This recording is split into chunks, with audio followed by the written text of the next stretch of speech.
हातशेअर कसं आहे नादच नाही काय साईटवर आज असे कसे झालेत ना बघा तुम्ही पूर्ण ब्लॉग कसा दिसतोय चिकन आयफोन मध्ये मामे 2 बोट करे मामे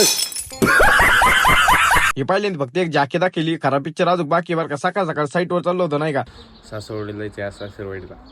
सासूरवाडीचा सासऱ्या दिवशी तुम्हाला पुढे ब्लॉग मध्ये सांगतो पण सासूरवाडीला नाही पण मला इथं जायची लई इच्छा आहे बरं का कारण की इथं गेलो ना ज्या दिवशी मीच जाईन माझा तू कागनील सांगा ना त्या दिवशी मी खरा सुखी होईन बरं का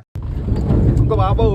इटवर चाललो होतं बरं का सशिवाडीच्या रोडनी फुल दडंग आमच्या मामाला मी गेले असे डायलॉग टाकले होते ना आमच्या मामा सकाळी पेटून दिली बरं का मी आमच्या मामाला चकाळी होती तिथे गेलो लगेच नाही मार्शल चालवलं बसलं बरं का पाहिले तुम्हाला जी जावली होती ना जुन्या काळातली तार मला त्याच्यातलं काही काळाना चालू करायची काळाने इकडून तिकडे चालून केली इकडून तिकडे तिचे घेरं दिसणार कारण की जुन्या काळातली तिचे घेरं समजणार मला काही इकडून तिकडून लावली बस साईडला नाही का आणि लगेच ना रप्पा रप ठोकायला चालू केला नाही का आपला आता याला ना सज्जा म्हणतात बरं का बाहेरच्या साईडनी जो असतो ना त्याला सज्जा म्हणतात कारण की पावसाचं पाणी आतमध्ये नाही यावं म्हणून सज्जा ठोकावला होतो बाहेरून ते खिडकीच्या वर असतो पण डायरेक्ट सगळा घेतलेला नाही का पाणी आतमध्ये नाही लागा म्हणून आणि आता हे लापटं बरं का लापटं म्हणतात कारण की ना आता ना आम्ही शक्यतो हे ना हे लापटं ना फक्त गावाकडेच राहिलेत कारण की शहरात आहे ना कोणी काही लापटं बिपटं करीत नाही कारण की ना शहरात डबे आणि टिपा टुपा राहिलेच नाही पण गावाकडे अजून ना डबडे टिप्पा बिपा सगळं असतं त्याच्यामुळे गावाकडे जेवढे बंगले होते ना तेवढे लोक आहे ना लापटं करतात म्हणजे करतात आणि आम्ही लापटं ठोकीत आणि आमचं मामा इकडे ना जाऊन हरभरा खातोय आणि मामाची बी सकाळ धरून इतकी घेतली होती ना का नादच नाही करायचं नंतर मग मामाने डायरेक्ट कांडच करून टाकलं डिप्पू बिप्पू टाकला बरं का इकडे आता मी ना डिप्पू टाकतो मी फुल राडा होतो पण खरं सांगू का मला लोक नाव वाटत असते पण खरं सांगत तुम्हाला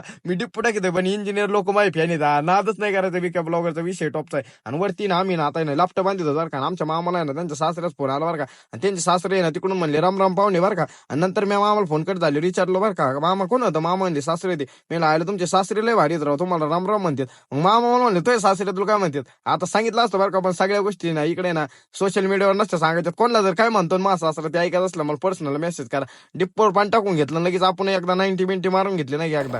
येऊ मनालीचे बोट म्हणजे डिप्पू आमची जिंदगी झाली मामे